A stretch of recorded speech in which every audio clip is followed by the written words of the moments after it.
Juan Antonio Pérez de Rubín es una eminencia en la oceanografía española, es doctor en oceanografía, destinado, si no me equivoco, desde 1983 al Laboratorio de Málaga del Instituto Oceanográfico Español y ha sido jefe de expediciones, jefe de expedición de más de 50 expediciones por el litoral ibérico y ha publicado muchísimos numerosos artículos científicos de todo tipo en ese ámbito de la oceanografía. Pero la razón por la que está aquí es porque tiene otra faceta en la cual no es menos prolífico y riguroso, y es la historia de su propia disciplina. Desde hace ya muchos años, pues viene publicando extensamente sobre los diversos aspectos de las ciencias del mar y de la pesca en los últimos 150 años o más incluso, porque tiene algún artículo reciente que es verdaderamente lo que nos gusta en este grupo de investigación, Iberotec, muy larga duración.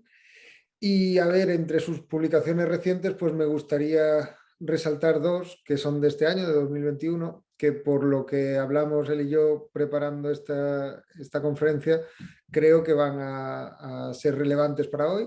Una apareció en un libro de Springer y se llama A Historical Approach to Living Resources on the Spanish Coast from the Alborán Sea between the 16th and the 20th centuries. Siglo XVI, siglo XX. Como digo, ese es de muy larga duración. Y otro que lo acabamos de mencionar en la conversación previa a la conferencia, es la contribución del Instituto Español de Oceanografía a la Comisión Internacional para la Exploración Científica del Mediterráneo entre 1919 y 2019, o sea, 100 años efectivamente, que apareció en el Boletín de la Real Sociedad Española de Historia Natural. Y sin más, pues agradezco muchísimo, Juan Antonio, tu presencia en Iberotec y te doy la palabra. Adelante. Bueno, pues muchas gracias a todos, particularmente a Lino, que es el que me ha invitado para este seminario. Bueno, os voy a poner la presentación que he preparado, sobre la que luego al final podremos tener preguntas y comentar algunas cosas que os puedan interesar. Bueno, pues eso, bueno, ya conocéis el título, es un acercamiento en el poco tiempo que tenemos a la contribución de los marinos, pescadores y naturalistas españoles a las ciencias marinas internacionales desde los primeros viajes de Colón hasta el siglo XIX.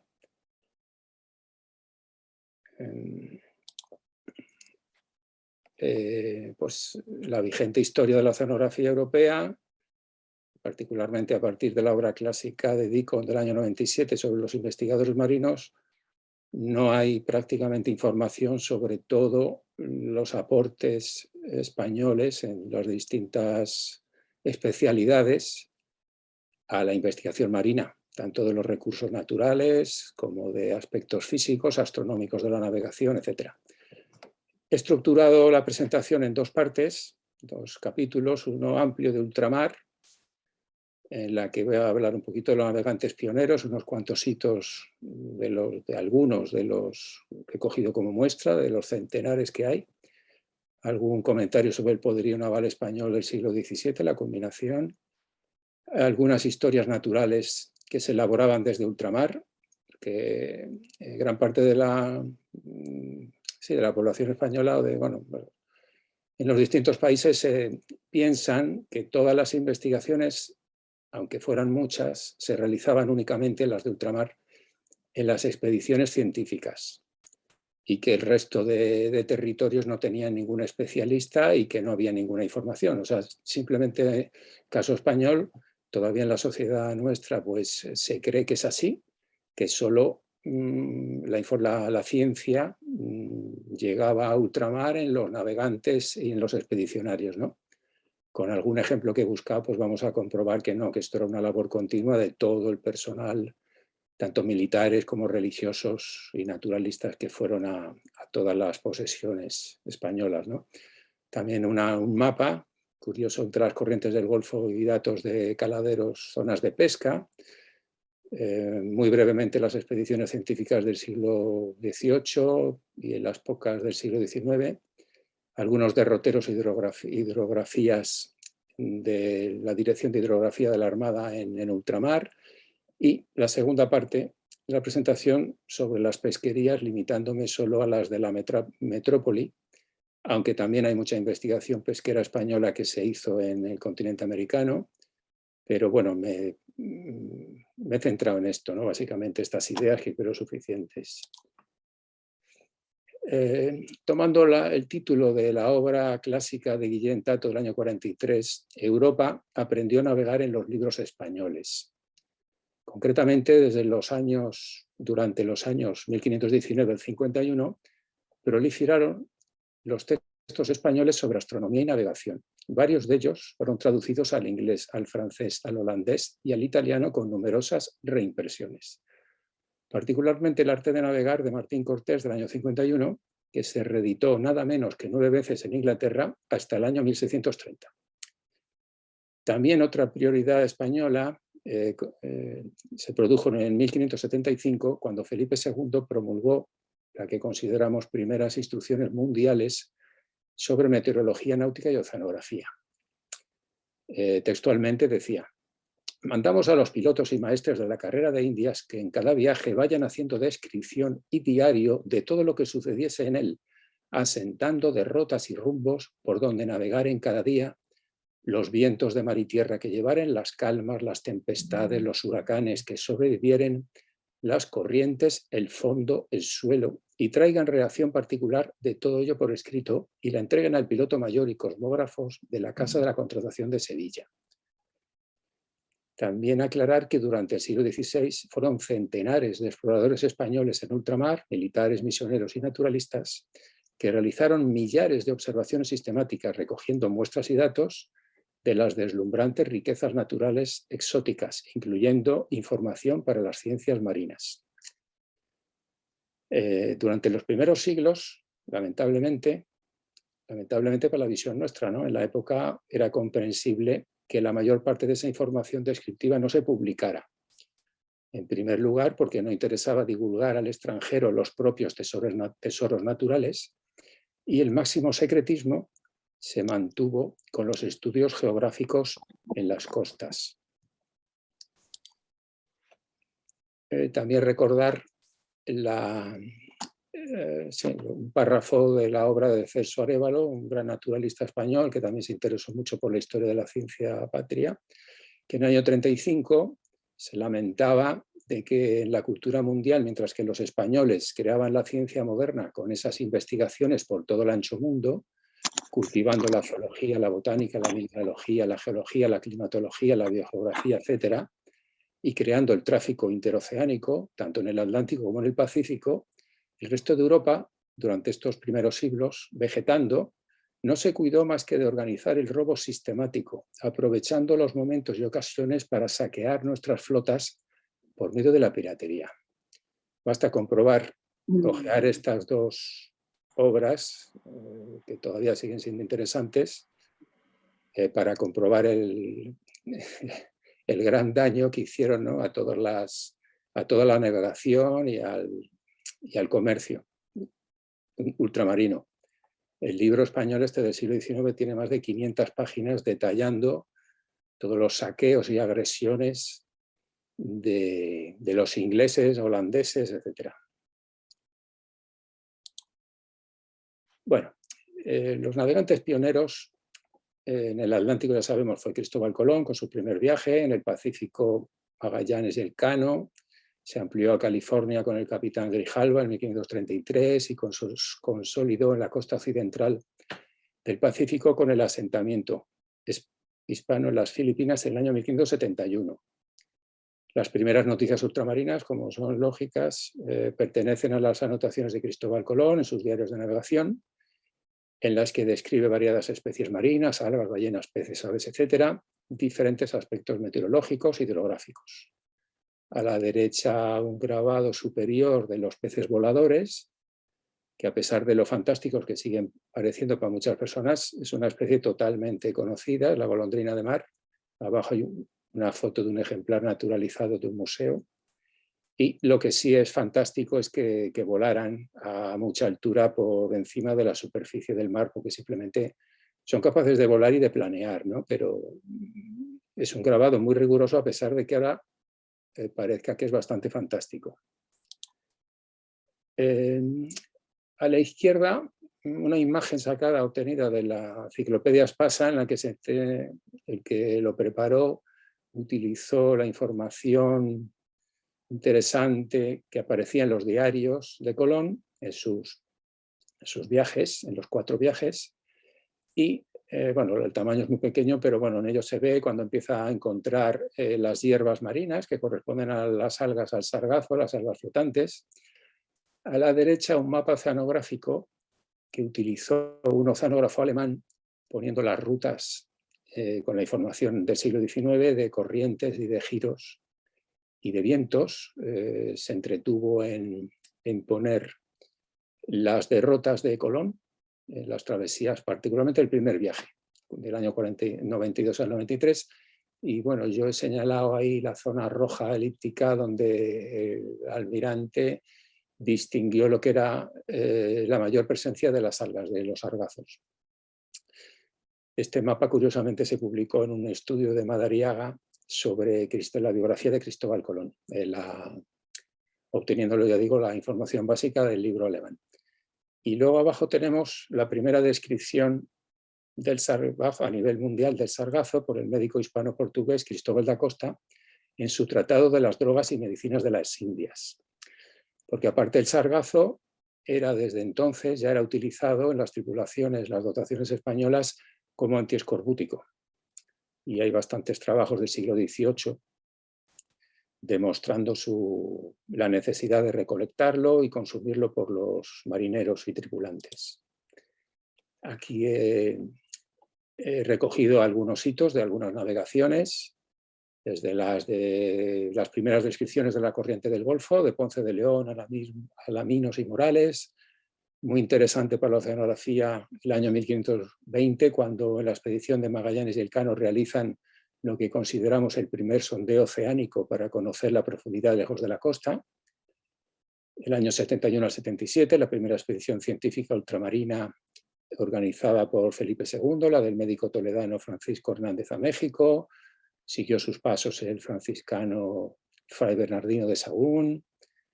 También en la imagen segunda, la expedición, recordamos la expedición del cosmógrafo y piloto Pedro Sarmiento de Gamboa al estrecho de Magallanes, y la fundación allí de las primeras colonias españolas. Al lado, a la derecha, el mapa resultante de la expedición de los hermanos García de Nodal, que no llegó a publicarse como tantísimos otros.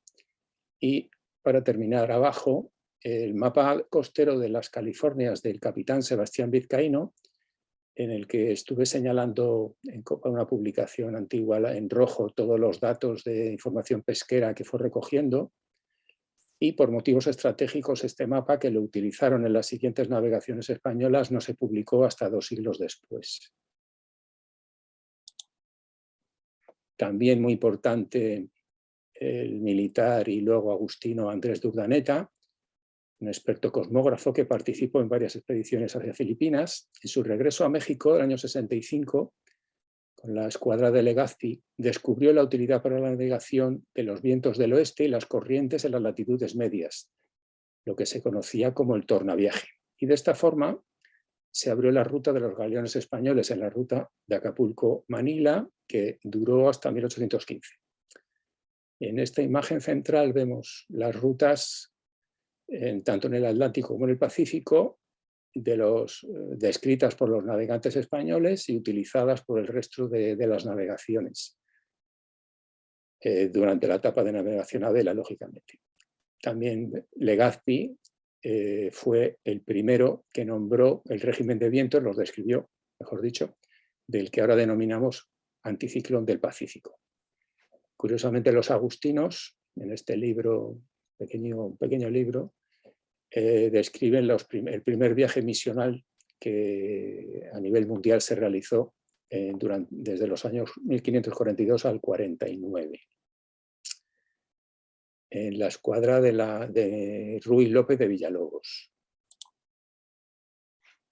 Sobre el poderío naval español sigue siendo básico este libro del inglés Goodman, y entre toda la información curiosa, para no extenderme demasiado, he tomado, podemos saltar o alargar un poco más ese poderío naval español del siglo XVII con el suceso relacionado con el navío Princesa en 1740, que había sido construido, este navío de línea construido en el astillero de Guarnizo en Santander durante los años 30 y 31, con una dotación de 600 hombres, entre ellos muchos pescadores y otros de oficios marítimos que eran matriculados, eran personal matriculado y eran reclutados forzosamente en tiempo de guerra. O sea, durante el siglo XVIII los marineros españoles tenían la exclusividad, privilegio de la pesca, eran los únicos que podían pescar, los que estaban matriculados, es decir, los que estaban apuntados,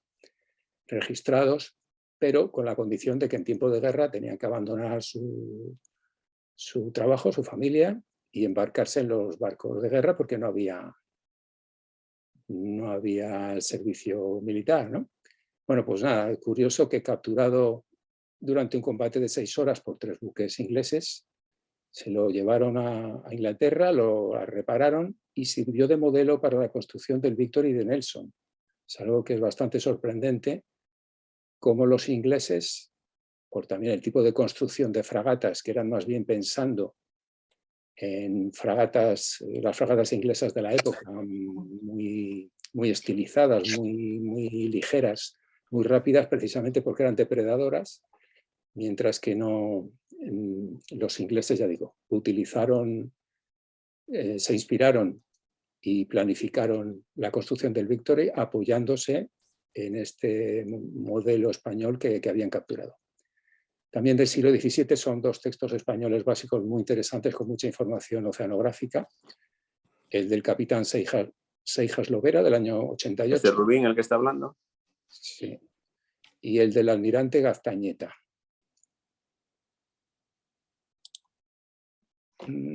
También recordar a los que no se les ha olvidado, que no lo sepan, interesantísimo toda la información que hay del proyecto CLIWOC, que acabó en el 2003, pero incluye la digitalización y análisis de miles de diarios de navegación de buques españoles, franceses, holandeses, desde 1750 a 1850.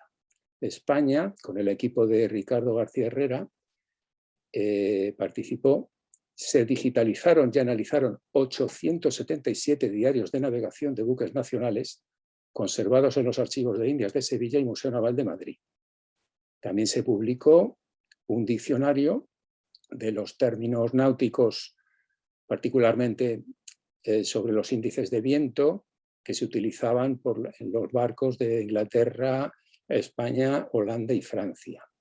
Un simple ejemplo, me ha parecido muy curioso, de la gran cantidad de publicaciones que se ha generado en este proyecto, es la reconstrucción de García Herrera y colaboradores del año 2003 de la dirección media del viento, analizando todos los diarios de navegación de la ruta de los buques correo españoles que iban de Coruña a La Habana entre 1764 y 1769. Es un ejemplo de la riqueza de información que hay en estos miles de diarios de navegación que se siguen conservando, en la que hay mucha información tanto de meteorología marítima como de oceanografía. El que he comentado antes, también antes de las expediciones científicas españolas, pues se habían publicado varias obras españolas que fueron realmente bestseller internacionales durante el siglo XVI. Con respecto a la historia natural, en primer lugar, el militar Gonzalo Fernández de Oviedo, en 1526, fue un navegante que atravesó el Atlántico 16 veces, y en la imagen de la izquierda está la portada y unas páginas en las que describe las pesquerías americanas. Su libro sobre la historia natural de las Indias del año 26 se reeditó 15 veces en 6 lenguas extranjeras. Por otro lado, durante los años 35 al 47 se fue publicando su obra enciclopédica de 21 volúmenes sobre la historia de las Indias e islas de tierra firme y mar océano. Años después, en 1590, también muy importante, la monografía del jesuita José da Costa, La historia natural y moral de las Indias, que se reeditó 32 veces, también traducida a 5 idiomas, y fue elogiado por Humboldt, que le consideraba el fundador de la biogeografía y precursor de los estudios meteorológicos y climatológicos. En el siglo siguiente, otros naturalistas siguieron sus pasos. Y finalmente, el que mayor éxito editorial tuvo fue el médico Monardes, el que escribió su historia medicinal de las cosas que se traen de nuestras Indias occidentales, que tuvo 42 reimpresiones en 6 idiomas.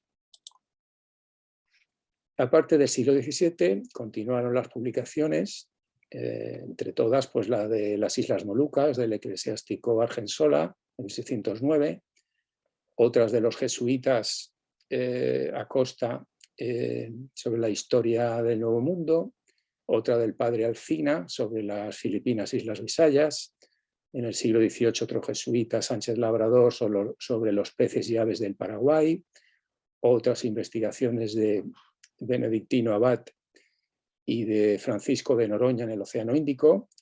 Hay que aclarar que muchas de estas, sobre todo estas que son fotos de portadas de libros actuales, son cuando se han llegado a conocer, porque se habían conservado solo como manuscritos.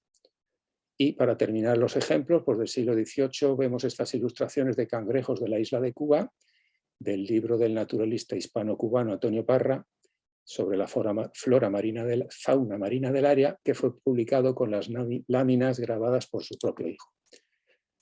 También interesantes mapas temáticos sobre la corriente del Golfo y los caladeros de pesca de Terranova en el siglo XVIII. Arriba vemos a Benjamin Franklin, su conocido mapa con la corriente del Golfo, que ya dijimos que fue descubierta por los navegantes españoles. Abajo, a la izquierda abajo, la traducción española del año 1794 de una monografía de un norteamericano sobre la utilidad de la medición de la temperatura superficial en las navegaciones. Es decir, que ya se empezaban a utilizar termómetros, prototipos de termómetros especiales para medir la temperatura del mar. Y en esta figura segunda de la izquierda vemos con esta elipse algo que llama la atención porque es las zonas de pesca, los caladeros de pesca de Terranova que ya estaban cartografiados.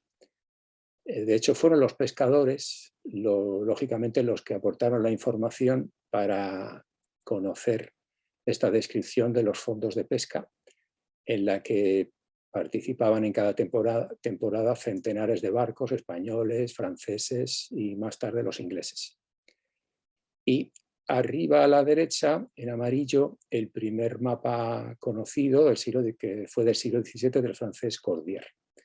Y debajo, un manuscrito español del siglo XVIII en el que se conserva en el archivo de Simancas, también obtenido de la información de los pescadores sobre estos bancos de pesca. Sobre las expediciones científicas del siglo XVIII se han escrito decenas de libros, no voy a extenderme, simplemente recordar que en el siglo XVIII España envió más de 60 expediciones científicas a ultramar. Destacamos las de Malaspina y Bustamante, que duraron 62 meses. Aquí una imagen con alguno de los dibujos sobre invertebrados marinos y peces que se conservan en el Museo Naval de Madrid. A la derecha, la portada de una publicación sobre la expedición de Nuestra Señora de la Cabeza al Estrecho de Magallanes, con mucha información de especies marinas, algas particularmente. Abajo, otro libro que se publicó a finales del siglo XX sobre la expedición del conde de Maupoux a Cuba, también con mucha información marina interesante.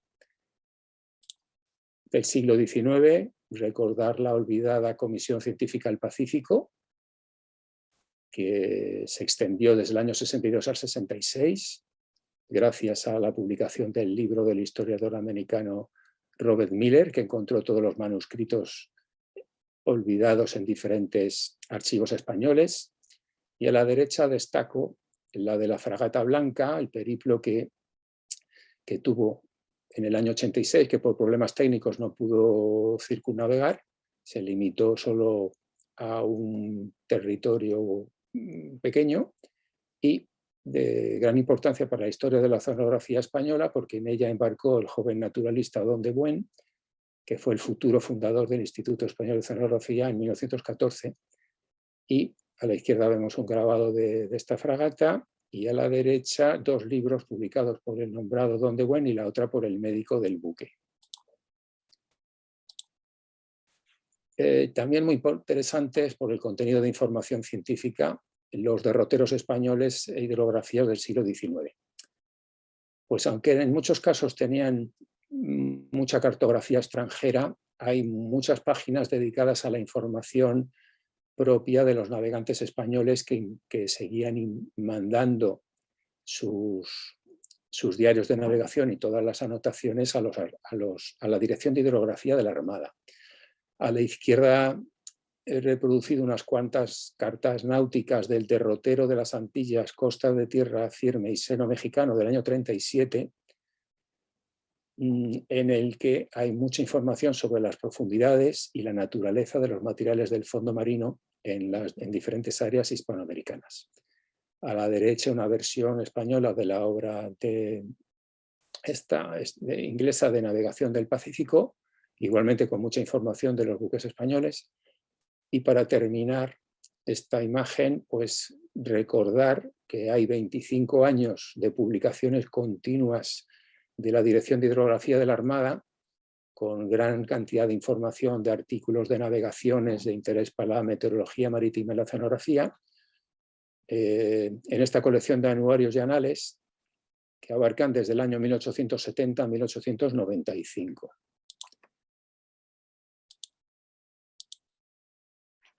Particularmente interesante del siglo XIX este derrotero que se publicó en 1813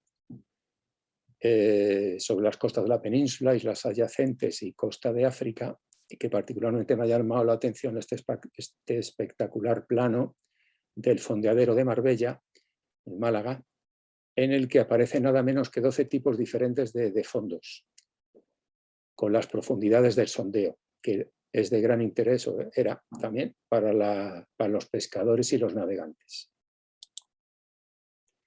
Con respecto a las pesquerías españolas, aparte de los hombres, de los barcos, hay que destacar a los artesanos, particularmente a los carpinteros de ribera, que eran los encargados de construir las pequeñas embarcaciones que había en todas las playas, o por lo menos en las poblaciones más importantes, y a todos los fabricantes de redes, de anzuelos, de nasas.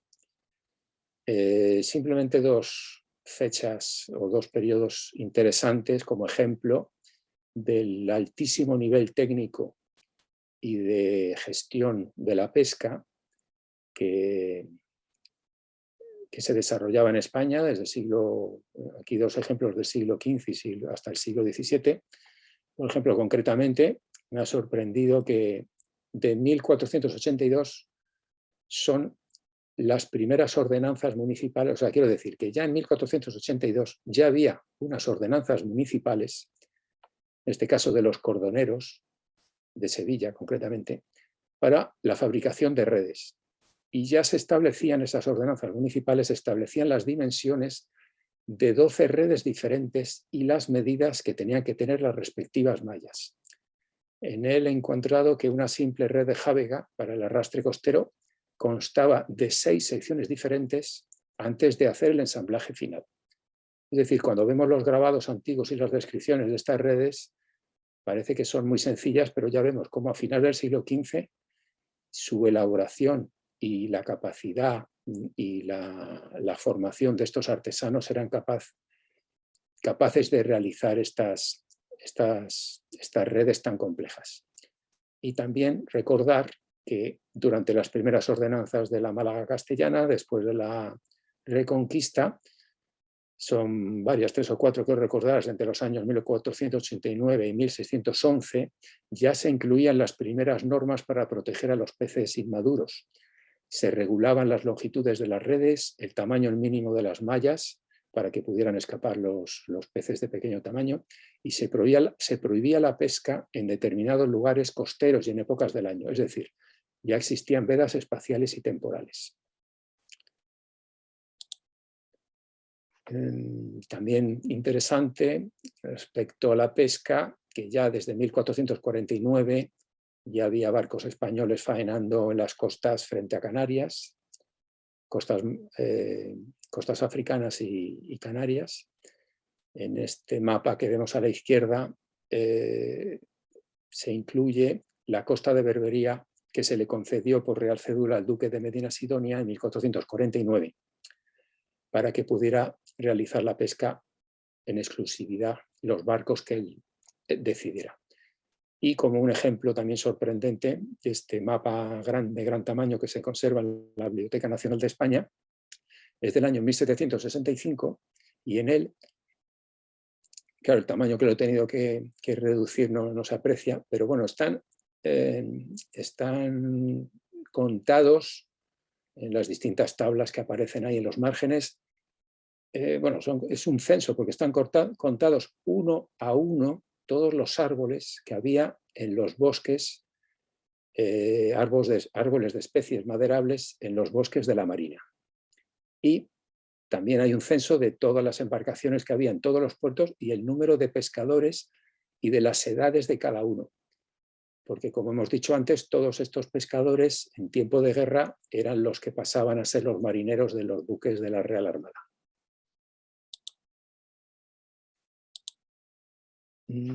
También bastante olvidado son las investigaciones del comisario de Marina Antonio Sáñez Reguart durante los años 1783 al 95, en la que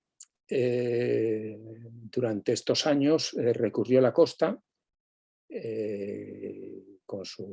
teniendo conversaciones con los pescadores, embarcando con un pequeño velero con el que se desplazaban y con un par de dibujantes para describir todas las especies que aparecían en las producciones, como tituló la obra, muestra de las colecciones de las producciones de los mares de España.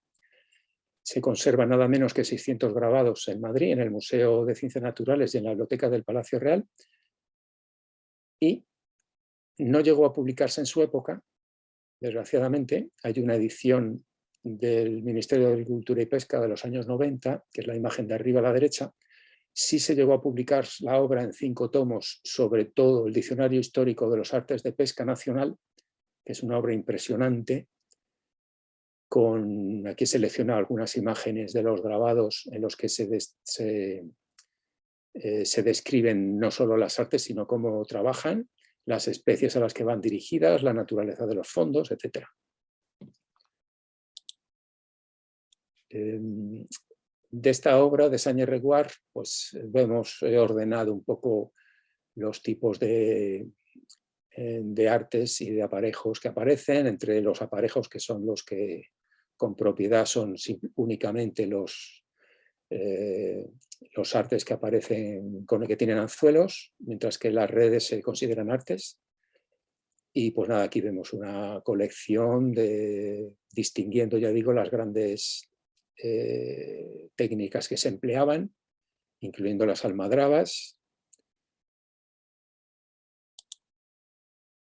También pasando ya al siglo XIX, ya para ir terminando, también la Armada siguió siendo la encargada de los estudios científicos y técnicos de las pesquerías y de las industrias derivadas. Muy importante la comisión permanente de pesca que se creó dentro del Ministerio de Marina, en el que ya desde el año 1865, creo recordar, que también incluía los cultivos marinos, que en España se desarrollaron gracias al naturalista Mariano Graes, que también participó, fue el primer científico civil no militar que también participó ya en estas investigaciones que hasta entonces solo las realizaban los marinos militares. Arriba una colección de imágenes de todo lo que se publicó muchísimo, ya digo, de investigación pesquera, industrial y técnica. Y también muy importante que en las 2 exposiciones de pesca y de acuicultura internacionales, las primeras en las que participó España, que fueron en Francia, en la delegación española ya incluyó a 6 patrones de pesca de Galicia, Andalucía y Levante para que les acompañaran y eligieran y reconocieran las técnicas y los artes y aparejos que veían en estas exposiciones de interés para que se construyeran en España.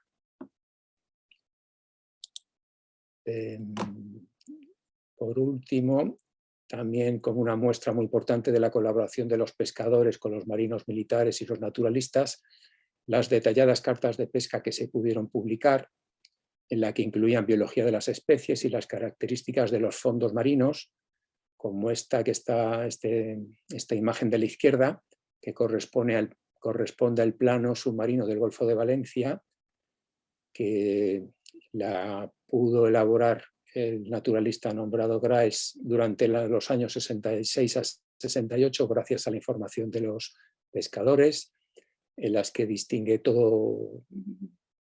la gran cantidad de hábitats diferentes en aquella época, que eran playas prácticamente vírgenes, que siguen siendo de gran interés actual por comparativa a cómo se encuentran estos fondos tan esquilmados.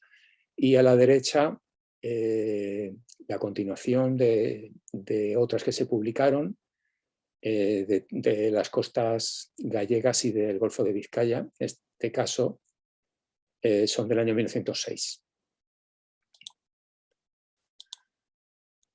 Y para terminar, estas imágenes de animales marinos y de monstruos que todavía, hasta finales del siglo XVII, seguían apareciendo en los libros que se publicaban en Europa, mientras que los pescadores de estos siglos pues eran los únicos que sabían que estos monstruos pues no existían, lógicamente, ¿no? Bueno, pues muchas gracias por su atención y espero que haya sido interesante. Muchísimas gracias, Juan Antonio. Desde luego que sí lo ha sido. Lo que pasa es que, claro, hay tanto. hay demasiado, cosas, sí. Sí, hay tantas cosas metidas y tan ricas y tan diferentes que como he dicho antes, hay como mínimo esos 2 artículos que mencioné en la presentación, pero hay muchos más donde esta información se puede desgranar y disfrutar con un poco más de calma. Pero bueno, que esto es un primer vistazo amplio de las muchas cosas que está investigando Juan Antonio Pérez de Ruín y una oportunidad para preguntarle en persona lo que os apetezca. Yo tengo alguna pregunta, pero bueno, siguiendo el modelo de Antonio, espero que hagáis vosotros primero alguna y luego ya me apunto. Así que quien quiera, adelante.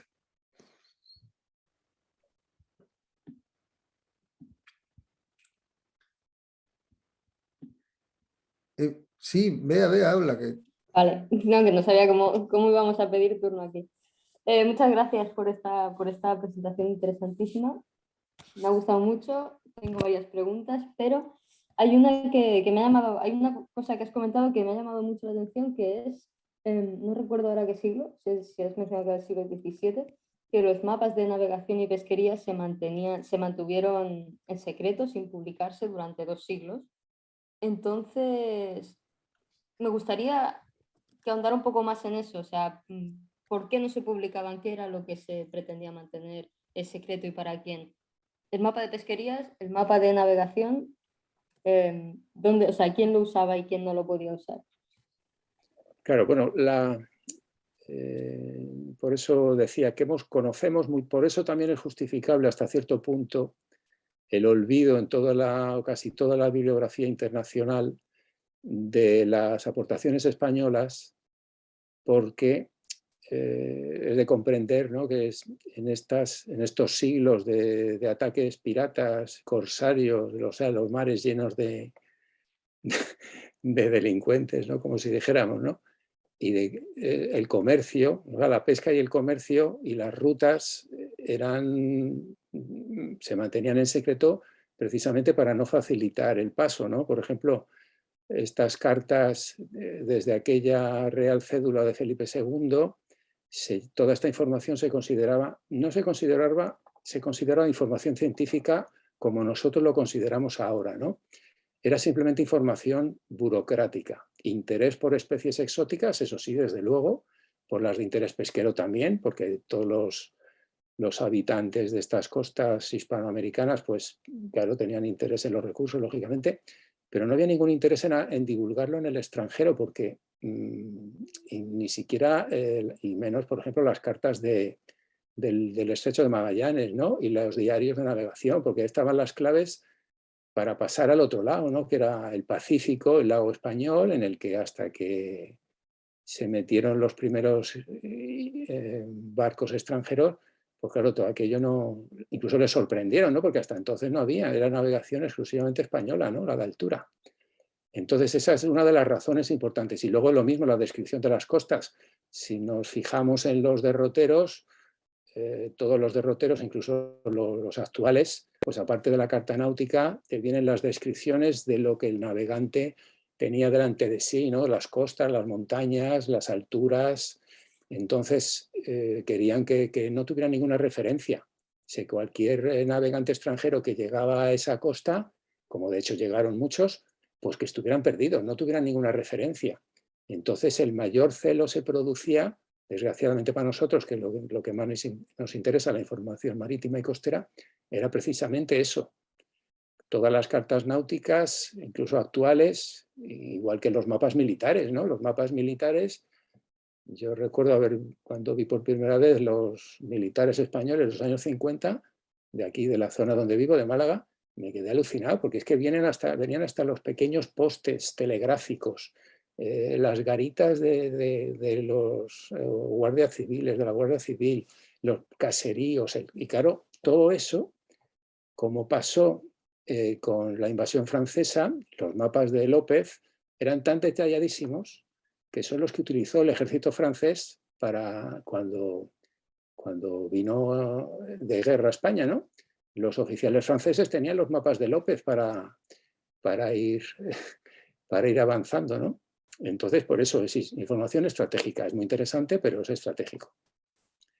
Lo que sí tenía Felipe II, pues sí, una gran colección de especies exóticas que le mandaban desde las posesiones españolas y portuguesas, y libros de historia natural, pero este otro tipo de información generada de los navegantes no llegaba a publicarse. Y de hecho, los propios religiosos tampoco recopilaban toda esa información, y muy pocas obras, salvo a los libros que se están publicando. El CSIC lleva publicando mucho desde los años 80, que yo he reproducido algunas de las portadas de los pocos que he ido comprando. Pues ahí es donde se da uno cuenta de toda la cantidad de miles y miles de documentos que se conservan en museos, en archivos y en los archivos de las propias órdenes religiosas. Hay una cantidad inmensa de información, ¿no? O sea, es muy poco lo que conocemos todavía. Solo de la expedición Malaspina, por ejemplo, hay miles y miles de documentos, con una parte importante que salió de España también, pues es otra cuestión, ¿no? O sea, cualquier trabajo para acometer una revisión histórica es muy difícil. Pero lo que es más lamentable es que incluso las series de publicaciones de revistas técnicas de la Dirección de Hidrografía, estas que he puesto del siglo XIX, que son miles de páginas, en el Museo Naval he estado yo varios veranos revisando una a una todas las que he podido, muchas haciendo fotos con el móvil y tal. Es increíble la cantidad de navegaciones que están ahí, información que tenemos publicada y ni siquiera está explorada. Entonces, en fin, no sé si he respondido un poco a... Sí, muchas gracias. Chema, no se te oye. A ver, ¿ahora se me escucha? Sí. Bueno, en primer lugar, muchísimas gracias, Juan, por tu interesante presentación. Un buen repaso dado a todos estos siglos, y yo, por abundar un poquito en lo que estás comentando, y como has nombrado la expedición Malaspina, precisamente es un ejemplo buenísimo de la ocultación de esa información, porque cuando se llegó a España, después de estos 4 años que estuvieron por las aguas de todo el mundo, solamente se dieron a conocer los mapas que interesaban a las rutas españolas. El resto de la documentación de Malaspina se ocultó y salió luego posteriormente, ya prácticamente en el siglo XIX, repartida en el Museo Nacional de Ciencias, en el Archivo Histórico, ¿no? Porque cuando vieron lo que había, entonces dijeron, esto es de Ciencias Naturales, venga, al Archivo Histórico, o sea, perdón, esto es al Natural de Ciencias, esto es de Historia al Archivo Histórico Nacional, y se repartió todo un poco. Y efectivamente lo único que que se salvó de esa expedición inmediata, es decir, los años 95, 96 y finales del 18, fue precisamente los mapas que interesaban a España, ¿no? Por las rutas, por las nuevas rutas que se habían levantado en esa expedición. Sí, claro, efectivamente. Solo se tuvo en cuenta la parte, bueno, aparte hay que explicar que no se llegó a publicar porque en realidad esta sí se iba a publicar, porque Malaspina cayó en desgracia. Fue encarcelado incluso y tal. Entonces, pero esta sí se hizo para publicar en el siglo XVIII, como Francia, siguiendo un poco el modelo francés, que publicaba mucho y tal. Y lamentablemente, por estos temas políticos, no se publicó, pero solo se publicó la de información práctica y sí se imprimió para poder repartirla a todos los capitanes. O sea, que también por otro motivo práctico, no para lucimiento científico. Claro. Esa es la historia, ¿no? Curiosa, ¿no? Para nosotros, no solo, sino para poder distribuirla pues, por la imprenta. Pero cuando otros países siguen, en otro artículo que publiqué, me preocupé en mirar la cartografía inglesa y todavía utilizaba las cartas de Malaspina en el siglo XIX, en etapas muy avanzadas, seguía poniendo levantamientos cartográficos de Malaspina y Bustamante y tal, y me quedé alucinado. O sea, que todavía esa cartografía, que es inmensa y es preciosa, espectacular, pues que todavía los ingleses, claro, es que era única. Pero sí se pensó publicar, por eso fueron tantos navegantes, tantos pintores, y artistas, alguno incluso que destacó, que era un simple marinero como Cardero, que era un simple marinero y acabó siendo un gran ilustrador. Y no lo he comentado, pero en esta del siglo XIX, de la Comisión del Pacífico, es muy interesante porque es la primera española en la que lleva un fotógrafo. Y entonces también se ha publicado mucho, el CSIC ha publicado mucho sobre la colección de fotos preciosas del Pacífico. Y entonces esta se publicó un poco y también por partes, pero principalmente gracias a este norteamericano, que encontró noticias y estaba en el archivo del Museo de Ciencias Naturales, toda la documentación gráfica, ¿no? Y también hay muchísimas más, o sea, hay varios libros de catálogo de documentos del Museo de Ciencias Naturales que es impresionante la cantidad de naturalistas y dibujos y esquemas y descripciones que se conservan, ¿no? Porque el Museo Nacional de Ciencias Naturales, como sabemos, es el heredero del Gabinete de Historia Natural.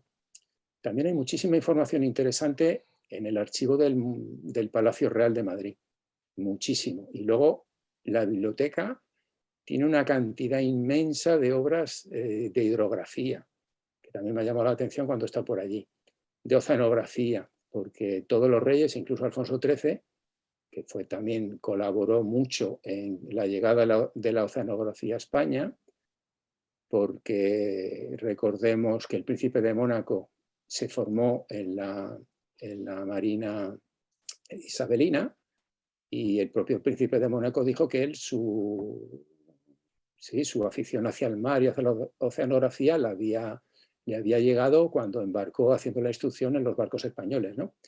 Y entonces por eso digo, en el archivo y biblioteca del Palacio Real, que se puede consultar por internet, hay una cantidad inmensa de libros de oceanografía y de hidrografía internacionales, de varios siglos, que también es interesante saber que está ahí.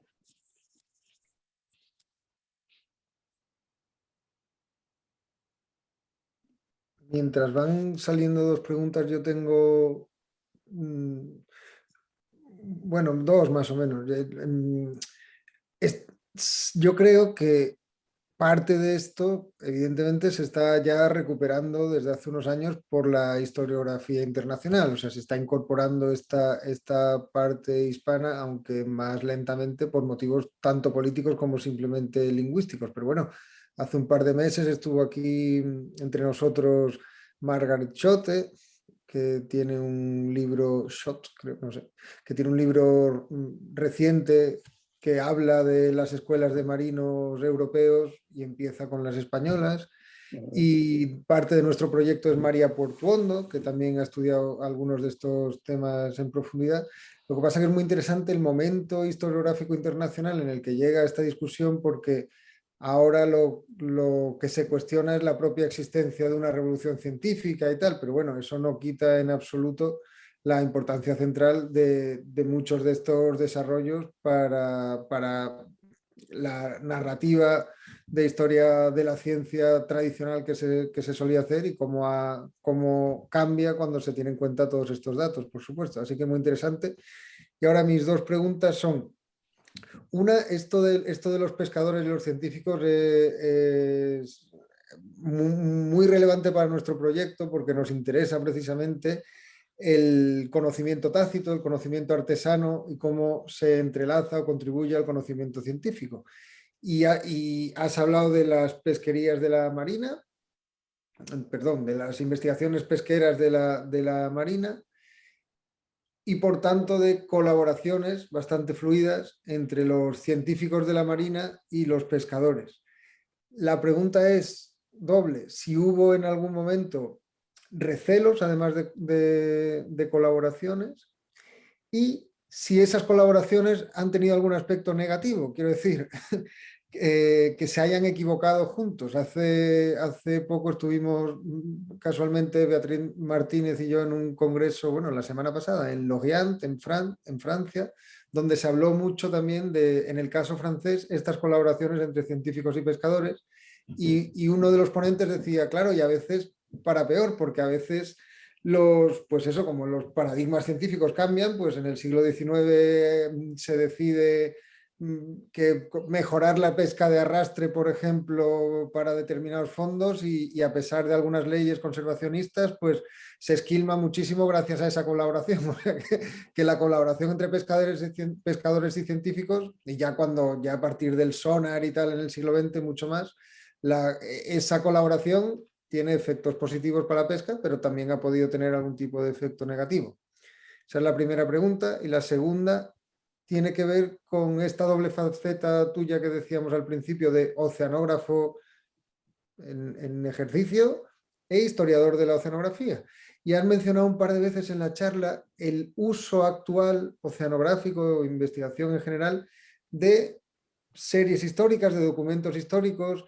Esto es apasionante en mi opinión, y quería saber si en algún ejemplo pues de trabajos tuyos, por ejemplo, en el que hayas podido utilizar esta documentación histórica para producir conocimiento actual de relevancia oceanográfica o ambiental y todo eso.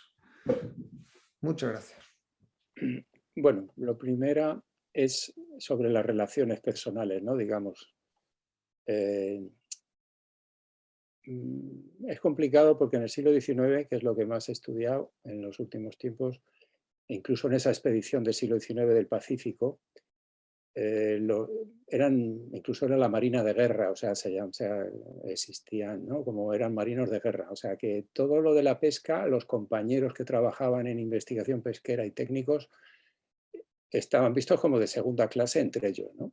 Hubo varios, como Fernández Duro, que en algunas cartas que he estado, cartas personales he encontrado de él, se quejaba de eso, ¿no? De que cuando hablaba de pesca, pues claro, para la marina de guerra, pues eso eran minucias, ¿no? Que lo que había que hacer más barcos, más cañones y más munición, y no dedicar tiempo a eso.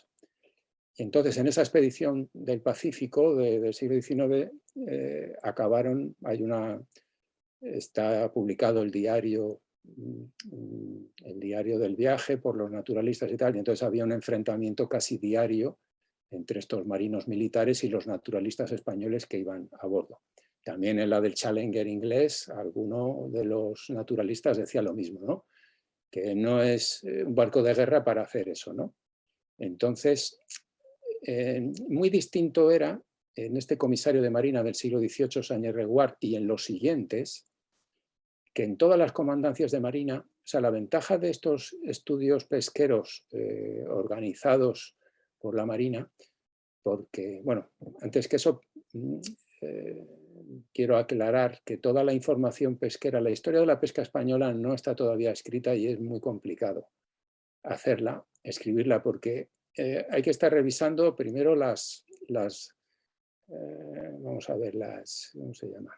Sí, las concesiones reales, pues todas las familias de Medina Sidonia, o sea, el rey intervenía en el tema pesquero. al principio eran los ayuntamientos, como estas ordenanzas municipales que he citado, de Málaga, Sevilla, Cádiz y tal. Eso hay que buscarlo en las ordenanzas municipales. Luego, más tarde, desde el siglo XVIII, eso está en los archivos de la Armada. Luego, más tarde, está en los archivos de las comandancias. Y luego, en fin, que es una locura ir viendo hasta aquí, ¿no? Es muy clarito, ¿no? Hasta cuando ya se sabe, que es lo último que he publicado, ahora es muy fácil empezar a buscar cada cosa en su sitio, ¿no? Pero dentro de estas relaciones del siglo XVIII, de Sánchez Reguard con todos los pescadores, eran muy buenas, eran muy positivas, ¿no? Dentro de lo dificilísimo que es. Yo he trabajado cuando empecé con 23 años en esto, trabajaba en la lonja de Málaga, muestreando y haciendo entrevistas a los pescadores y en la lonja, ¿no? Bueno, pues era una locura los meses que perdí para intentar que me contaran la realidad o algo de la realidad. Ocultaciones de datos, porque lógicamente esos datos se creen que es para una inspección, para una multa, para no sé qué. Y entonces imagino que el siglo XVIII eso sería más difícil todavía, ¿no? Entonces cuesta muchísimo encajar ahí con los pescadores, pero luego cuando llega uno a tener la suerte al cabo del tiempo de confianza, pues tienes una información de primera mano que es insustituible. Entonces, del siglo XVIII cabe que había muy buena relación por esto. Luego, aparte, eran los responsables de los puertos que los pescadores dependían de ellos. O sea, si no colaboraban, pues me imagino que lo tendrían claro, ¿no? Para otra serie de solicitudes administrativas que les hicieran. Y luego, muy importante, desde finales del siglo XIX, con el marino civil Graels, que era el director del Museo de Ciencias Naturales de Madrid, es muy interesante porque es el primer científico civil biólogo, porque hasta entonces había habido varios naturalistas de la Armada formados en Nápoles, en biología marina y pesca, que es muy interesante. Fueron nada menos que 12 o 15 del siglo XIX y el siglo XX a formarse científicamente en Nápoles, en la estación de biología marina de allí. Y entonces, es muy interesante, digo, a finales del siglo XIX y principios del XX, cuando ya los pescadores empiezan a participar por especialidades en las reuniones en la Comandancia de Marina. Lo de Galicia, La Coruña, en fin, Málaga. Y entonces es muy interesante, la pena que hay poca información de esas reuniones, habría que buscar dónde están todos esos acuerdos, porque se tenía en cuenta todo, ¿no? En la opinión personal del pescador, los responsables de los palangres, de tal, los de arrastre, y se discutían sectorialmente, ¿no? Y llegaban a acuerdos. Lo que pasa que desde el siglo XVIII hasta mediados del siglo XX era importantísimo el tema social. Cuando se revisa la legislación del arrastre de fondo, que es lo más salvaje porque es indiscriminatorio, barrido todos los fondos marinos, en toda la legislación que he estado revisando desde el siglo XVIII hasta mediados, sí, los años 20 incluso españoles, es el tema social de los pescadores. O sea, si faltaban ya especies y la pesca era pequeña, no se les podía prohibir porque era la única forma de vida que tenían. Entonces seguían pescando. O sea, ahora no, ahora hay unas leyes, se da una indemnización, paradas biológicas, los pescadores cobran algo, pero en esa época, como no existía, se les dejaban. O sea que es complicado. El tema social era complicado encajarlo con la legislación racional, ¿no? Y luego la segunda pregunta, ¿cuál era, Lino? Pues ya El uso actual oceanográfico o científico en general de series de datos históricas o de información de archivo en general. Claro, es muy interesante, de lo más interesante que tenemos de estadística pesquera española es, gracias a esa concesión de los reyes a los duques de Medina Sidonia de las almadrabas, que eran todas las almadrabas, del Golfo de Cádiz hasta Almería.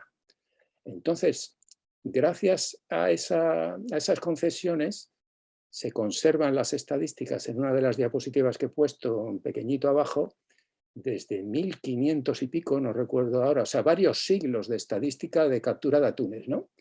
Y esas son interesantísimas a nivel mundial. Los franceses también y los italianos tienen otras por las mismas razones, otras amplísimas que son interesantísimas, porque al ser la estadística real de estas casas de la nobleza, son las estadísticas auténticas. Ahí no hay manipulación para ocultarla, para evitar una multa o control de Hacienda. O sea, son las cuentas internas, auténticas. Entonces es interesante, por ejemplo, en el último artículo que has citado, que publiqué sobre las pesquerías en el Mar de Alborán, es interesantísimo ver cómo, sin cambiar en 2 almadrabas que utilicé, coger la información bruta de 2 almadrabas concretas, no me acuerdo, Zahara y otra, no me acuerdo ahora, del Golfo de Cádiz, y resulta que si tenemos en cuenta que las almadrabas eran las mismas, que las iban calando, ampliando un poco, pero vamos, no cambiaba mucho el tamaño, digamos, del esfuerzo de la infraestructura que se montaba, pues se pasa de las grandísimas capturas, que ya no me acuerdo, eran miles y miles de atunes, que sorprende ver que fueran tan abundantes de los primeros años, una parte intermedia, que no recuerdo de memoria cuál, y luego una decadencia absoluta en el siglo XVIII. Siempre, aprovecho a comentarlo, todavía se siguen publicando libros y hay colegas, incluso profesionales, que todavía siguen defendiendo que el hombre es el único culpable de la esquilmación de la pesca, ¿no? Y esto no es cierto. O sea, las capturas de fondo, de arrastre, lógicamente está claro, ¿no? Porque se barre la zona y punto, ¿no? Y las poblaciones solo se recuperan cuando se prohíbe pescar en zonas ya esquilmadas, ¿no? Lentamente se van recuperando.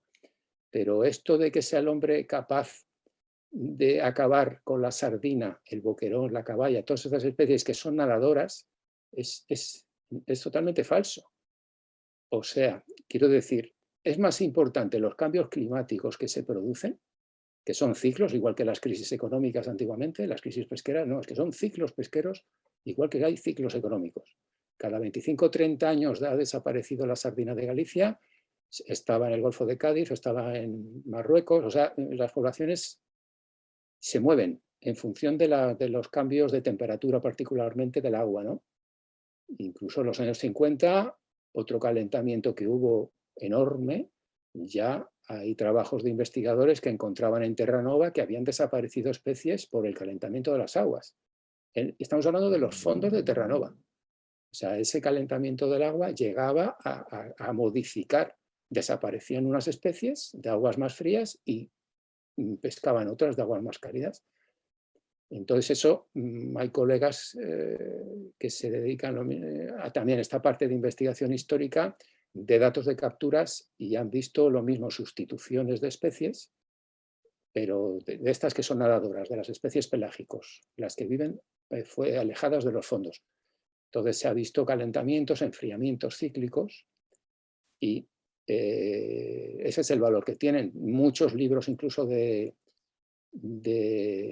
ictiología del siglo XIX, tengo yo algunos que hablan de grandes capturas de boquerón en Inglaterra, que es sorprendente porque es una zona, Inglaterra, de dominio del arenque o de la sardina, pero el boquerón es rarísimo. Bueno, pues ha habido años, finales del siglo XIX, que había muchísimo boquerón. Incluso estaban pensando en poner unas fábricas de pasta de anchoa allí en Inglaterra, de la cantidad de boquerón. Boquerones, o sea, estas 3 especies que he citado, el arenque, la sardina y el boquerón, y hay otras, son indicadores para nosotros, los que hacemos oceanografía biológica, son indicadores de las temperaturas del agua.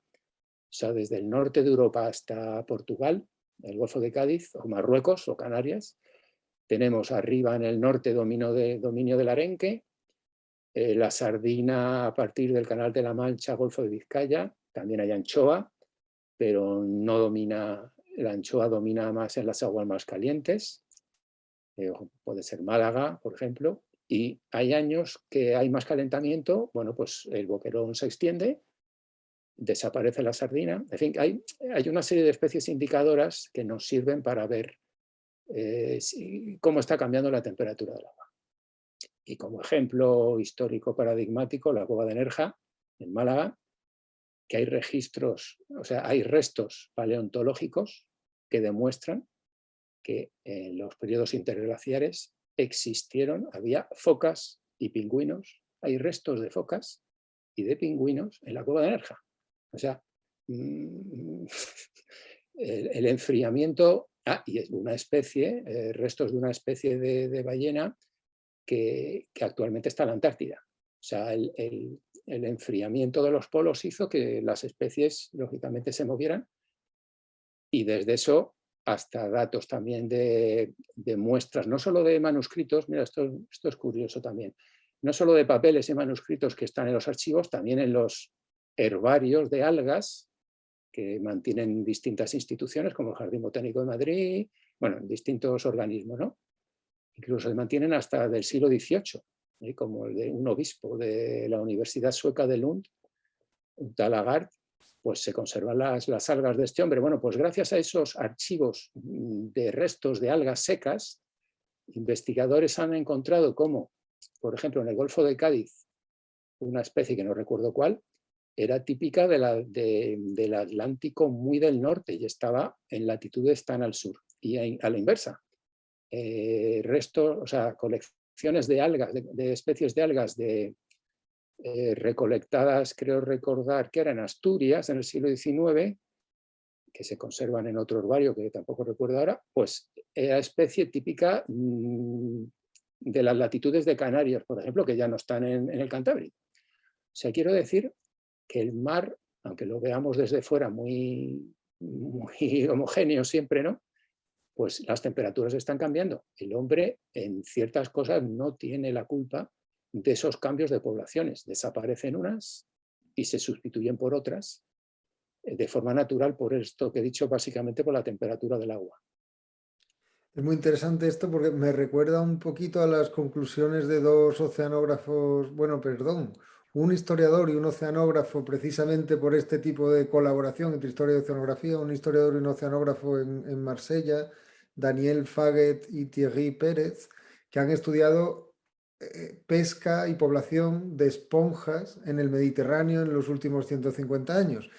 Y siendo las esponjas que no son pelágicas, sí que están en el fondo y por tanto se afecta la pesca de arrastre, la conclusión es muy parecida. Dicen, oye, que el problema de las esponjas no ha sido necesariamente la sobrepesca, porque los datos que ellos arrojan es muchísima más pesca de la que nos imaginábamos antes, a principios del siglo XX, por ejemplo.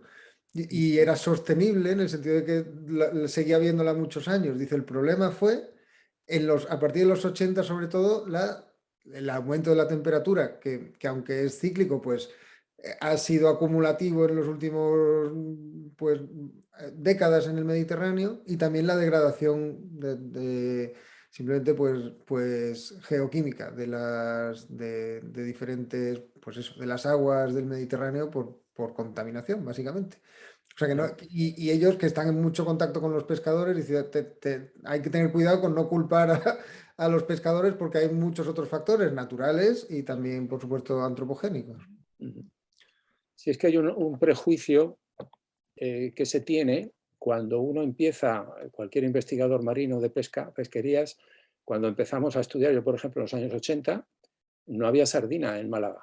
Todo el mar de Alborán, o sea, la costa mediterránea andaluza, faltaba la sardina, había muchísimo boquerón. Entonces, todos, y yo el primero, consideras que esa situación que te encuentras es la normal. Y eso es un error gravísimo. Y entonces empiezas a construir tu historia a partir de ahí. Entonces, lo que te parece normal era ya una situación muy anormal, porque la ventaja que tiene el mar de Alborán, la costa mediterránea andaluza y el norte de Marruecos, es que es una zona de frontera entre el Atlántico y el Mediterráneo y, por ejemplo, la sardina del boquerón, las capturas todo el año hay sardina y todo el año hay boquerón, ¿vale?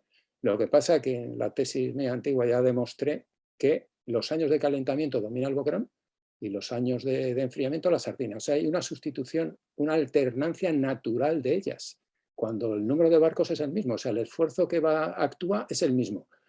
Entonces, ese fallo de considerar normal lo que tú te encuentras cuando empiezas a investigar lo sigues manteniendo durante tu carrera, salvo que cojas y empieces a estudiar lo anterior, y es cuando te das cuenta de todo esto. Lo que cuentas de las esponjas, yo lo he visto lo mismo con las poblaciones de nacras en otra cosa que estoy mirando y tal, pasa igual, o sea, que es constante, ¿no? O sea, esas afirmaciones que hacemos. Y luego también en investigación de pesquerías hay muchos compañeros que se dedican a la predicción con modelos, ¿no? Modelos predictivos, lo mismo que la meteorología. El problema que estos compañeros no les interesa la información histórica, o sea, no la utilizan para modelos, parten solo de los datos actuales estadísticos. Y claro, eso es un fallo porque tú no estás teniendo en cuenta todo lo que ha ocurrido antes, ¿no? Y las grandes consecuencias sociales que ha tenido siempre estas alternancias. Por ejemplo, los años 20 y 40 fue las crisis pesqueras más importantes que hemos tenido en España. Desapareció la sardina en estas décadas de Galicia y se trasladaron en los años 20 y los años 40, o sea, cada 20, 30 años hay estas oscilaciones, y en esa época claro, la pesca gallega estaba dirigida de forma muy importante a las conservas, ¿no? Las conservas españolas eran muy importantes en la primera mitad del siglo XX, ¿no? Y entonces, si fallaba la conserva de sardina, la pesca de sardina, se arruinaban. Entonces se desplazaron en los años 20 y 40 las fábricas, los marineros, los barcos y las familias gallegas abandonaron Galicia y se instalaron en los puertos andaluces, tanto del Golfo de Cádiz en los años 20 y en los años 40 y 50 en Málaga. Entonces es movimiento de personas, de barcos, de fábricas, de todo. Y eso mismo ha pasado siempre. En los ciclos anteriores lo mismo. Yo he detectado en este último artículo que has citado tú en inglés y tal, lo mismo, esos cambios de la pesca, desaparece la sardina de Málaga, ahora está en Huelva, pues todo el mundo para allá, empobrecimiento de los puertos de origen y enriquecimiento de los nuevos. Esa alternancia ha ocurrido siempre. Ya digo, igual que los ciclos económicos, ¿no? Las crisis económicas son ciclos, pues en pesca ocurre igual con las especies alejadas del fondo. Y esto también es aplicable a zonas y bahías de poca profundidad o al mar del norte, que también es una zona de muy poquita profundidad, que también en los años 20 un enfriamiento brutal llegó hasta congelarse la capa en distintas zonas del mar del norte, había hasta témpanos de hielo y con altas mortalidades de especies del fondo. O sea, cuando la columna de agua es pequeña, pues se enfría todo. Y entonces, claro, en un mar profundo no. Esas zonas de arrastre siguen pescando, pero ya he contado antes el caso de Terranova también, que el calentamiento afectó también por las corrientes profundas igualmente a las especies de fondo, al bacalao. Entonces estamos ahora, desde hace unos 20 años, en una línea de investigación nueva que es eso, la historia de las poblaciones marinas, distinguiendo ahí bastantes proyectos internacionales sobre eso, ¿no? O sea, intentando distinguir lo que ha sido por cambio ambiental climático y lo que tiene que ver el hombre, ¿no?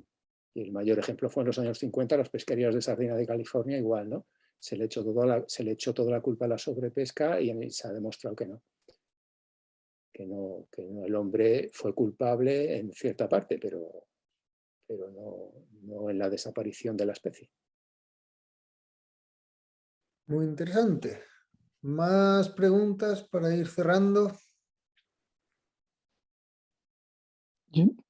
Muy interesante lo que estabas contando, la verdad es que nos libera de ese error que tenemos todos, ¿no? de echar la culpa siempre al hombre, ¿no? Curioso. Solamente sobre lo que habéis hablado de esa relación entre los marinos y los pescadores, que una referencia solamente a que en la creación del Museo Naval a mediados del siglo XIX había una sala de pesca. Sí, sí. Existía una sala de pesca en los catálogos, aparece en 1843, y por eso digo que la relación tenía que ser intensa para que en un museo militar realmente dedicaran una sala exclusivamente a la pesca. Y hace poco, hace unos años, 3 o 4 años, ahora con las obras y tal que hemos tenido, salieron unas nasas de pesca que debían de ser del 19, de ese primero, que exactamente. Sí, no sé dónde las habíamos mandado, nos las han devuelto, creo que las hemos mandado a un periférico, a un museo periférico, pero por eso digo que sí, tenía que ser pues una relación intensa. Igual que los carpinteros de Ribera, a los que has nombrado antes también, realmente son los que hacían los modelos que tenemos en el Museo Naval, los modelos de los grandes buques, también es obra de esos carpinteros de Ribera. También. Uh-huh. Sí, la Comisión de Pesca, Comisión Permanente de Pesca, que es la que se formó, como tú dices, tuvo su sede en el Museo Antiguo, sí, en el Museo Naval Antiguo, Sí. e incluso a la entrada, en la primera sala, pegado arriba de la puerta de entrada, hay una alegoría de la pesca, no me acuerdo ahora muy bien en qué consiste, que también eso ya es del principio, también del Museo de Pesca, pero de principios del siglo XX, cuando era conservador de esa sección. Bueno, lo mismo que he dicho, he nombrado antes a Sáñez Reguard del siglo XVIII, a principios del siglo XX había otro marino militar igualmente implicado en todos los temas pesqueros, que era Rodríguez Santamaría. Entonces hay otro diccionario de artes de pesca impresionante del año 1923, quiero recordar, que era de este Rodríguez Santamaría, y ahí consta, en la propia portada dice que él es conservador del Museo de Pesca. Tengo bastante recopilado, pasa lo tengo aparcado hace ya tiempo, de todo lo del Museo de Pesca, porque es interesantísimo. También tenéis ahí, pues claro, hay que tener en cuenta que esta Comisión Permanente de Pesca era para España y todas las colonias. También tenéis en el Museo Naval exhibidos, en exhibición, unas pequeñas maquetas de barcos de pesca de Filipinas, quiero recordar. Sí. Todo eso era del Museo de Pesca. Y luego otra cosa, aprovecho a comentarte que en el Museo Naval, en el año 2013, encontré mezclado entre los termómetros atmosféricos una de las joyas de la oceanografía española, que es una botella, o sea, un termómetro en una estructura para uso oceanográfico. Entonces al conservador, que era una mujer, no me acuerdo muy bien cómo se llamaba, se lo comenté. Iba mucho yo entonces por allí, por el Museo Naval y tal. Digo, mira, tenéis aquí una joya traspapelada en la vitrina esta de museos de termómetros atmosféricos, y esto es oceanográfico. Esto es para hacer una sección especial de oceanografía en el Museo Naval. Tenéis que tener, aunque sea a base de paneles, la oceanografía en la Armada. He publicado varias cosas sobre la geografía física del mar en la Armada Española del siglo XIX. Hay muchísimos marinos militares, ingenieros hidrógrafos con unas trayectorias impresionantes, y en el Museo Naval de Madrid debería de haber eso, la información oceanográfica, porque en los barcos de la Marina de Isabel II se utilizaban esos termómetros submarinos, y eso es oceanografía, la temperatura del agua del mar. Y entonces, en otro viaje vi que ya estaba un poquito separado y ya un poquito dándole más valor, pero sin darle la importancia de que eso es. Hay muy pocos en el mundo que se conservan del siglo XIX, termómetros. Y eso es importantísimo. Pues Darle valor. Ya hablaré contigo, porque ahora esa colección me la han pasado a mí, la colección de instrumentos, y entonces eso ahora está en mis manos. Así que bueno, pues estupendo. Ya me pondré en contacto contigo para que me orientes y me digas. Sí, claro. seguro está catalogado, claro. Están incluso, sí, Peral, el capitán de navío Peral, que estaba allí en la parte del Instituto de Historia Naval y tal, me mandó fotos de otro, que había otro modelo de esos termómetros, y la catalogación lo tengo muy controlado. Sí. Incluso hay libros de los primeros, que no lo he nombrado, que son los primeros textos españoles de oceanografía y pesca, valiosos, son de Adolfo Navarrete, que fue un teniente de navío muy importante, que también estudió en Nápoles oceanografía y biología marina. Entonces es bonito ver cómo esos termómetros, con la reproducción del libro donde están, al lado de esos termómetros, pues le da el valor de que es oceanográfico, ¿no? Pues, hemos insistido mucho. Es interesante que saliera de aquí una colaboración, así que sí, supongo que ya tenéis los correos mutuos, pero si no, me los pasáis. No, pero pues, sí, si me interesa. Ordóñez tiene una pregunta también. No, bueno, más que una pregunta, una consideración que me lleva primero a felicitar a Juan. Muchas por lo que gracias. nos ha contado, que es para mí muy complejo. Y me lleva a una consideración bastante elemental, y es que cuando hablamos del clima y cuando hacemos pronósticos más o menos apocalípticos del clima y estamos siempre preocupados por lo que va a pasar en el calentamiento global y este tipo de cosas, nos fijamos en la atmósfera, es decir, en la parte que forma esta especie de gas que rodea la Tierra.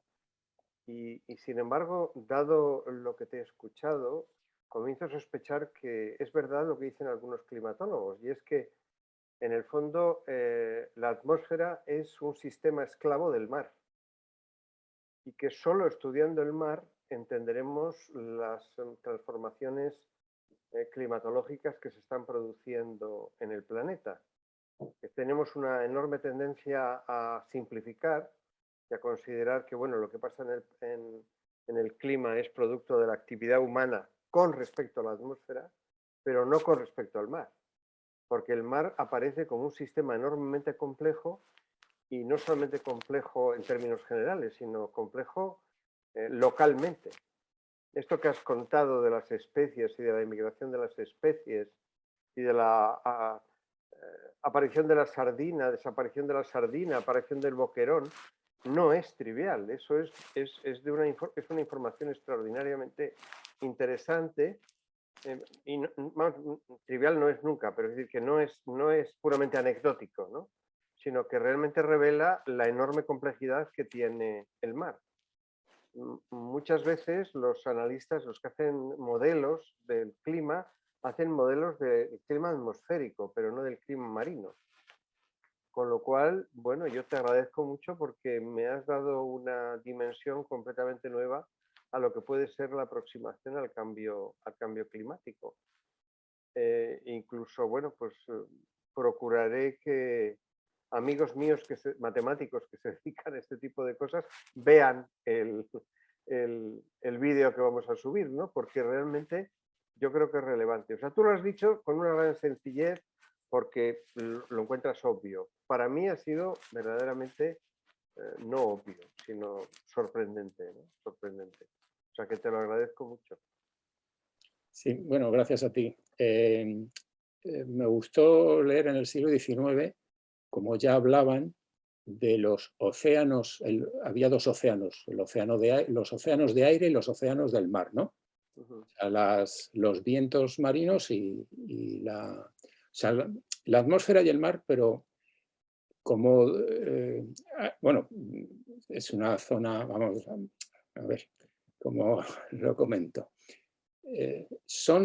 Los dos son fluidos, ¿no? El mar de distinta densidad. De hecho, es muy interesante cómo a principios del siglo XX se creó la oceanografía física partiendo de modelos de meteorólogos nórdicos. O sea, los meteorólogos nórdicos fueron la escuela de Bergen los primeros en que tuvieron muy claro que el mar habría que aplicarle en las fórmulas hidrodinámicas, aerodinámicas de la atmósfera, ¿no? Porque son dos fluidos, o sea, el mar es 800 veces más denso que el aire, pero las mismas ecuaciones de la dinámica de fluidos atmosféricos había que aplicarlas al mar. Esa es la parte física. Hay una interacción continua, ¿no? Totalmente, no solo de temperaturas. Hay que tener en cuenta que el mar es, por ejemplo, el Mediterráneo, el calentamiento o el enfriamiento dura muchísimo más tiempo en el agua que en la atmósfera. Entonces, hay corrientes, las corrientes profundas se forman en superficie, ¿no? Por ejemplo, vientos del norte que están persistentemente en una zona concreta, lo que están haciendo es enfriamiento del agua, bueno, vientos del norte fríos, enfriamiento del agua, ese agua también si son muy potentes se desplazan, eso hace que agua del fondo al desplazarse de esa capa superficial marina suban las aguas más profundas, en fin, hay una serie de relación. Las corrientes profundas se han formado en la superficie del mar y se han formado en la superficie del mar por algunas causas de cambios de vientos más cálidos, de vientos más fríos, han modificado la cantidad de sal, han conseguido cambios en la densidad, que es lo que hace que se mueva el agua de mar. El agua de mar, las corrientes, aparte de, bueno, excluyendo a las corrientes de marea y otro tipo de corrientes, las grandes corrientes se forman en la atmósfera por diferencias de presión atmosférica y en el mar se forman por la diferencia de densidad del agua. Y la densidad del agua está motivada por la temperatura y la salinidad.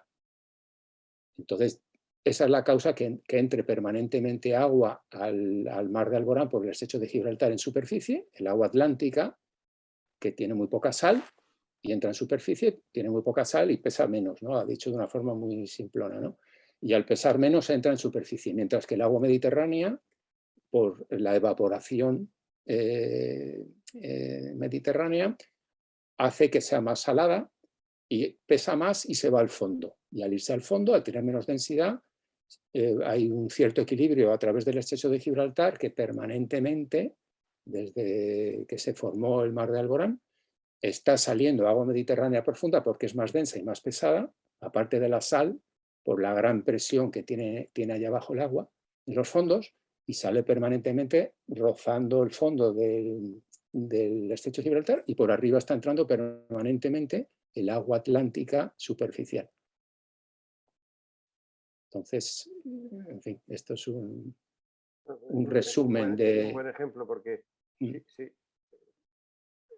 la inercia que tiene el agua es mucho mayor que la inercia que tiene el aire. Es decir, el aire puede moverse con más facilidad. Por lo menos yo cuando estudiaba estas cosas en mi carrera, hace muchísimos años, de física siempre se decía que la atmósfera era muy ligerita. Tú has dicho 800 veces menor, ¿no? Bueno, pues es curioso, pero que en general cuando se habla del cambio climático siempre se refiere uno a la atmósfera, ¿no? Que parece que la cantidad de dióxido de carbono, el efecto invernadero, todas estas cosas que son sensatas y está muy bien, pero se olvida un factor fundamental que es qué pasa con los océanos, ¿no? Claro, es que los meteorólogos por eso hablan de cambio climático y porque solo están utilizando la información de los termómetros, digamos, ¿no? La termometría, ¿no? Los datos termométricos que, claro, son, pero recordad, desde el siglo XVIII como mucho, ¿no? Mientras que, claro, al no tener nosotros temperaturas del mar, salvo desde finales del siglo XVIII y muy puntuales, ¿no? Siglo XIX si hay más y del siglo XX, pues entonces esos calentamientos y enfriamientos del mar no se han podido demostrar por los instrumentos, pero por las especies, ahora que sabemos bastante de especies indicadoras, podemos afirmarlo. Pues esto Entonces, es interesantísimo, claro. sí, eso es curioso. Bueno, también pasa en meteorología, esto de las especies marinas indicadoras es lo mismo que los micropaleontólogos, o sea, en las distintos estratos terrestres encuentran unos fósiles característicos que pueden decir, bueno, esta es la especie tal y esta es la época geológica cual que tenía especies de ambientes más fríos o de ambientes más cálidos también. Y de hecho en meteorología, en unas guías que sigue editando el meteorológico, la agencia meteorológica, se sigue registrando cada año de muchos colaboradores altruistas españoles que mandan la información de cuándo han aparecido este año las golondrinas, cuándo ha florecido no sé qué flor, porque te están diciendo la primavera, si se está retrasando, pues lo mismo. O sea, los meteorólogos sí tienen una serie de seres vivos que son para ellos indicadores sin tener que usar un termómetro. También los ornitólogos, hay registros españoles del siglo XIX de aves que son del norte de Rusia. En algunos inviernos del siglo XIX, no recuerdo, años 60 me quiero recordar, hay una descripción de Valencia de unas especies que son australes, vamos, del norte de Rusia, y llegaron a invadir Francia y llegaron a las costas valencianas. O sea que hay una serie de especies indicadoras. Lo malo es que muchos estudios biológicos de naturalistas no se tienen en cuenta esta utilidad, ¿no? De especies indicadoras. Está muy bien tener los datos de temperatura, son fundamentales, pero luego eso lo visualizas mejor cuando tienes una especie que te lo demuestra, ¿no? Además hay una cosa clara, yo no sé cuánto comenzó a medirse la temperatura del agua en los océanos. Yo más o menos tengo idea de lo que ocurrió en las series de mediciones que se hacían en meteorología, ¿no? Es decir, porque lo importante de la meteorología no es que un día se mida la temperatura o la presión, sino que haya series, ¿no? Que verdaderamente las series sean de varios días, de incluso meses, incluso años. Sí, en una de las imágenes que he puesto, en la de la corriente del Golfo, de Benjamin Franklin, debajo había otra que es una traducción española de 1794, quiero recordar, de un trabajo de un norteamericano en el que he puesto cuando empezó a hablar de las pesquerías del siglo XVIII de Terranova. Entonces ahí se recomendaba, y la Marina Española aceptó eso, la medición de la temperatura del mar, pero como utilidad para navegación. En ese caso era para localizar la corriente del Golfo y saber que ibas bien, que tú tienes que estar en la corriente para poder hacer el giro hacia Europa, ¿no? O hacia las Islas Británicas. Y entonces en ese mapita que se reprodujo en España, vienen en todos los trayectos de las derrotas la toma de la temperatura superficial. Y ya la Armada Española a finales del 18 y principios del 19 ya compró los primeros termómetros, que en el Observatorio de San Fernando creo que todavía se conserva alguno, o por lo menos están en los registros de que se llegaron a comprar. Pero claro, eran simplemente barcos y no se hacía rutinariamente, ¿no? Si me permites, Javier, tienes toda la razón de lo que dices, pero creo que los climatólogos ahora hablan muchísimo de los océanos. El IPCC, por ejemplo, está siempre con el papel de los océanos para secuestrar CO2 de la atmósfera. El aumento global de la temperatura de los océanos es algo que, por ejemplo, en el Mediterráneo sí que está bastante medido en los últimos 50 años y se supone que los picos de calor, por ejemplo, han aumentado en 2 grados en esta época, con lo cual sí que está eso tenido en cuenta. Y luego lo que siempre dicen es que si sigue habiendo deshielo en los polos, pues puede llegar a afectar a cosas como la corriente del Golfo, precisamente. O sea, que la gracia de las ciencias del sistema Tierra desde los 80 hasta ahora es precisamente intentar coordinar ciencias atmosféricas con ciencias oceanográficas. Pero claro, efectivamente, como estáis diciendo, eso es un proyecto, no está hecho del todo y se sabe bastante más de la atmósfera que de los océanos. O sea, que no estoy quitando en absoluto razón, simplemente estoy diciendo que muchos climatólogos no estarían de acuerdo con esa caracterización de que ellos solo se fijan en la atmósfera, sino que... No, pero se fijan en... No, sí, en eso esto, vamos, quizás lo he simplificado mucho.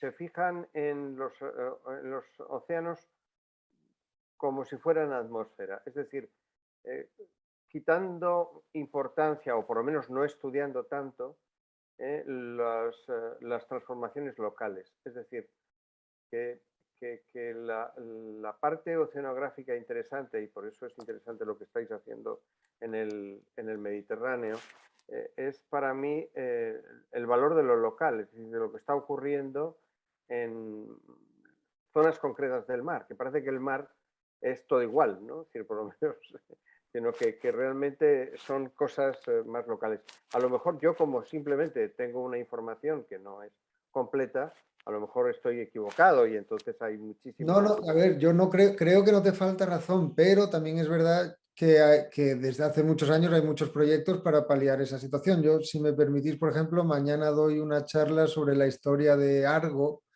que Argo es un sistema de monitorización de oceanografía física global, pero que, por ejemplo, el Mediterráneo tiene, creo que son 4.000 boyas o algo así, y lo que están haciendo es constantemente medir datos de temperatura, salinidad, densidad, lo que está hablando Juan Antonio, de que eso es pues lo que te da idea de las corrientes y todo eso, y cada 10 días suben y automáticamente las mandan vía satélite y luego eso son cantidades de datos que son procesados automáticamente. La idea precisamente de esas boyas que están cada 10 días dando datos muy locales y son autoflotantes es ser capaces de unir esa complejidad local a la complejidad Claro. regional, pues por ejemplo, de las corrientes, de los cuerpos de agua del Mediterráneo. Pero no te quita la razón eso, porque eso es un problema científico abierto, porque es que la complejidad de los EDIs, por ejemplo, de estos remolinos que son de origen muchas veces de turbulencias o fluctuaciones locales y que sin embargo luego tienen efectos a escala mucho mayores, eso es una de las cosas que más interesa a la oceanografía. Yo diría que desde los 60, 70 y sobre todo desde los 90, con el WOCE, el World Oceanographic Experiment. Ese es el problema central de la oceanografía física, me parece, pero vamos, que esta conexión con la oceanografía biológica y el interés de las series históricas pesqueras para contribuir a esos estudios, eso es fundamental, así que muy A bien. mí la verdad es que me ha interesado mucho porque mi ignorancia es muy grande y precisamente una de las ventajas que tiene este grupo es aprender bastante.